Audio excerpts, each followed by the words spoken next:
60, 70%. Yeah. They were never able to You're reproduce. only a minority. Ever. That's why we have double the female ancestors to male ancestors, right?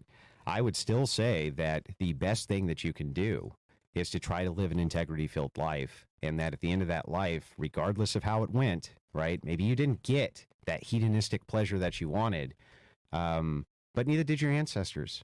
They didn't get that either. Mm-hmm. And I think hypergamy has always been this thing, this issue, and that women have been this way. We have Helen of Troy to look at. We have Samson and Delilah to look at. We know that this is the nature of women. But we also know that most men were never able to reproduce, ever.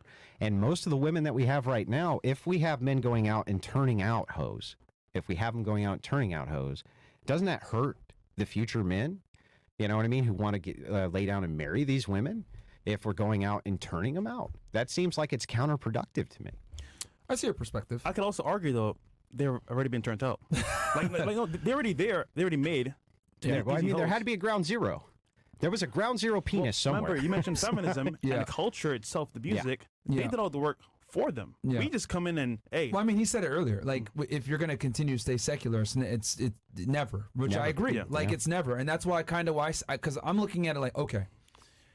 Because I see, and I want to actually ask you how you think it'll go back to being a religious state. But let's assume that it's not, right? Let's assume that people are going to continue to live free and secularism, etc.